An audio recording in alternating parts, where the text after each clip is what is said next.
Jesse Rogers, ESPN. He joins us now live on the River Islands guest line on Willard and Dibbs, 95.7 The Game. Good afternoon, Jesse, and thank you. How are you?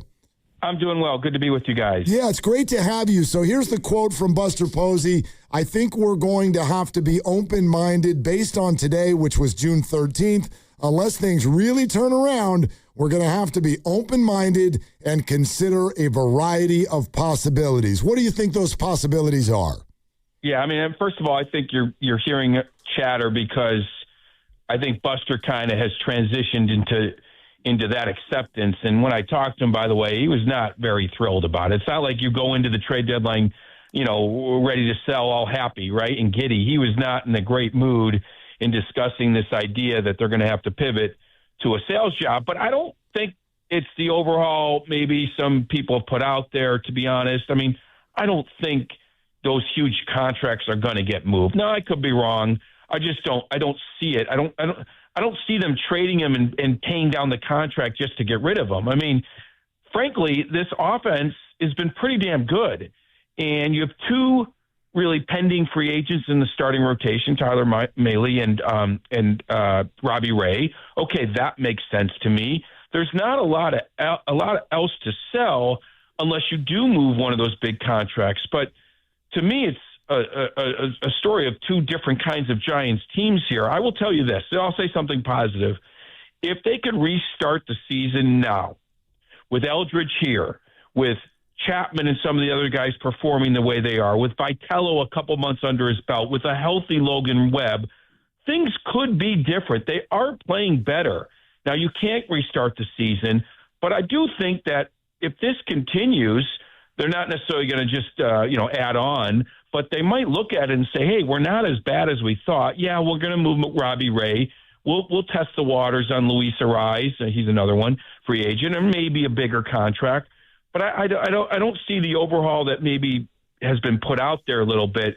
It's kind of the normal, trade depending free agent sort of deal, I think. And there's only three of them that really have value. To your point about the big contracts, is Matt Chapman's contract the only one that you could see as a potential live thing come the deadline time? I suppose, yeah, that's probably it, to be honest. I mean, I don't think you're moving Adames. I mean, what contender needs a shortstop making a huge amount of money, right? That just doesn't happen in July. Corner infield, a little bit different, but I honestly don't necessarily see it happening unless both sides want it to happen and he just wants out. I don't know. I feel like it's going to fall back on just those pending free agents. But, we're a month away from it. Buster is just getting his head around all this. So to say I know for sure what's going to happen now, we're more than a month away, I'd be lying to you. So I just still feel like it's a normal sales job. It's the pending free agents, even though you might listen on those other guys. So, Jesse, maybe not just about the deadline. What about bigger picture? Devers, Adames, Chapman, there's the Arraez part, and then there's Casey Schmitt and Bryce Eldridge, and it's created this infield logjam. How do they unjam it? Yeah, that's a great question. It's kind of unclear, and I do like what Casey Schmidt's been doing, and obviously Eldridge. I mean, you use the DH, you rotate somebody out to the outfield. I mean, there's not a great answer. I mean, I'm based in Chicago, and the Cubs locked up their entire infield, and they actually have a couple good prospects. A similar situation. So there's two options. You rotate someone to the outfield, or you flip one of the younger guys unless you can unload a big contract. The other option is to keep everybody, and there's nothing wrong with depth. There's always injuries. There's always an opportunity that arises that you don't see. But those are kind of the options, and I frankly don't know how you unclog it other than what I just said. What about Casey Schmitt as a possible trade target? But I think he still has one more year before arbitration, and he's having such a big year. Does he have enough buzz league-wide to really command something back in a return? Yeah, absolutely. Yeah, I've heard good things about him. I think he does.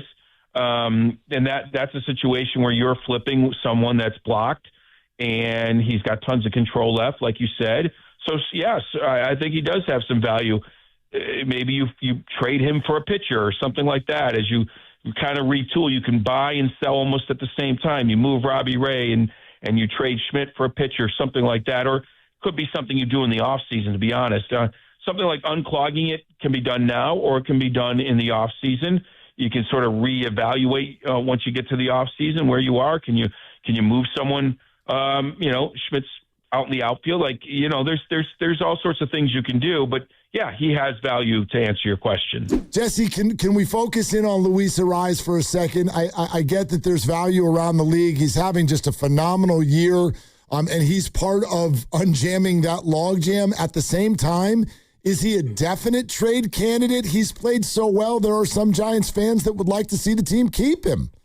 Yeah, that's a classic example of, okay, maybe he loves hitting there, right? He's found a groove there, the bigger ballpark. I'm looking up his home stats right now as we speak, so I want to see his splits. I assume he's hit well at home, right? Not just all of it on the road, right? He's hit everywhere. He's done great. Yeah, I see it here, 328 at home.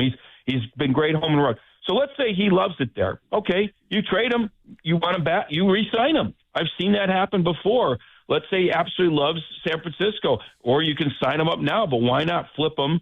And if he wants to come back, you can re-sign him in the offseason. But in the meantime, you can see what the logjam looks like without him, what this infield looks like without him. And if both parties are dying for reunion, you re-sign him in the offseason. I've seen it happen. It doesn't happen often, but it can happen, and it can be beneficial because you get something for him now, and then you get him back in the offseason. Rafael Devers was acquired, and the entire contract came with him. If you sat in Buster Posey's seat, would you have regret over that deal? Probably a little bit. Now, there's a version of this that can still work. His swing actually works for Oracle. You guys would know this better than me, but he goes to left center. That's where he can hit the ball out. Unless you're Eldridge, you can hit it out anywhere. So he can have success there. But they, as a team, haven't had success with him there. So now it looks like wasted money. So it's just one of those things, like he can't really be the leader of the team. If you don't have a team around him, it's going to be a wasted contract. So, yeah, I think you could have some regret now, but still think like you can salvage this thing with a team around him. I mean, I'm going to go back to what I said to you guys before. Team that was 28th in OPS that first month and a half. They're now first. Logan Webb was hurt. Eldridge wasn't here. Vitello was still learning on the job. Isn't there a version of this that it could look a lot better moving forward? I will say this. Posey and Vitello have to grow together, and that's not fair to Giants fans who've been waiting for a playoff team for a while, waiting for another championship. Like you guys have been there waiting while this is just Tony's first year. So you almost have to give him a break, but understand the fans' impatience at the same time. So I'm willing to let these two grow into the jobs, right? Andrew Friedman is in the same division and is a master GM. He, and Dave Roberts has been around for 10 years. Meanwhile, Posey and Vitello are learning on the job. So it's almost like you have to let this thing grow a little bit.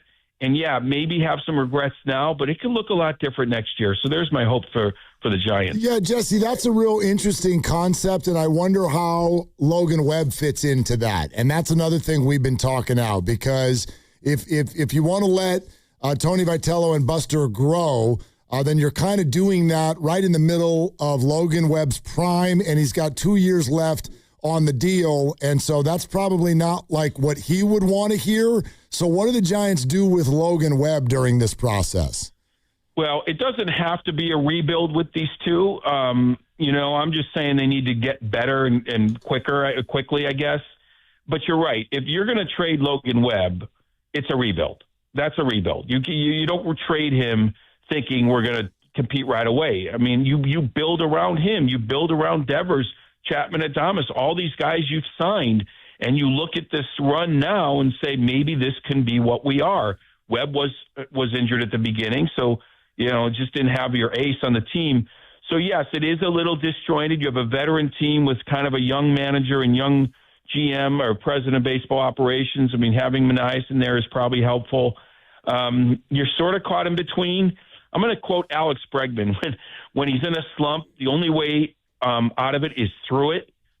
When you're the Giants right now, unless you blow it up, the only way out of this is through it. You just got to go. And I think Tony's a bright guy, maybe mismatched, in this first year coming from college, but I do think there's growth there. And I guess what I'm saying is both of them can grow quickly, and it could look a lot better as soon as next year. Is part of that mismatch the fact that they have so many high-priced veterans on the team? And if so, is that part of the things that they need to do at the deadline? I mean, yes, is the short answer. I mean, usually you hire a guy like Tony with a young team, right? Maybe you have 6 or 7 guys that were in college the year before. It kind of fits. Hiring Tony for this veteran group was a tough match. That was a tough match.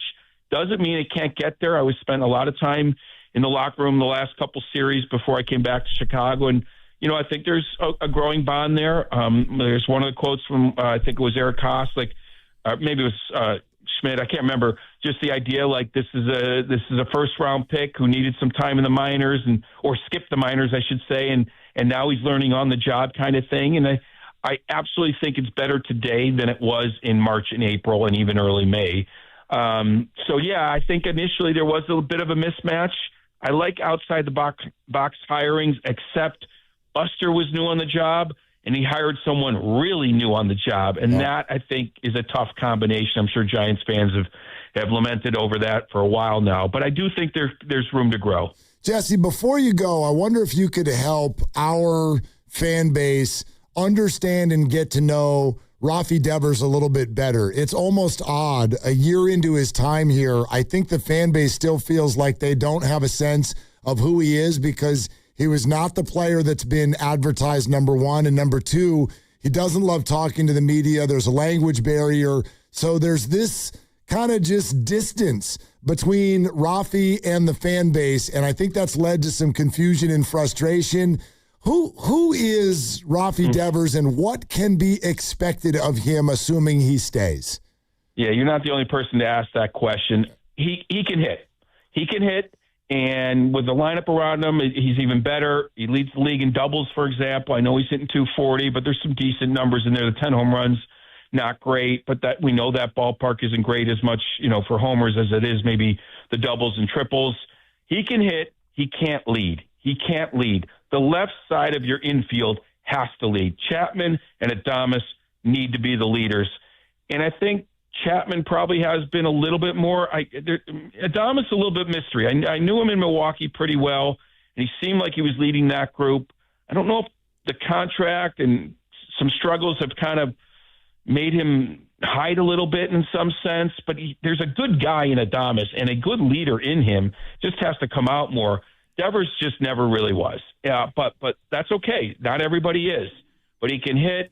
He doesn't necessarily want to talk to the media.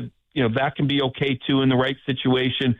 But I get it. When he's not hitting and the team's not playing well and he's making that kind of money, people are going to look at him. So that's kind of how I summarize Devers. But really, not a lot of people know Rafael Devers. I think at his core, he's an okay guy and he can be friendly to talk to. But when you put him in front of the media and leadership qualities and all that stuff, he kind of comes up short.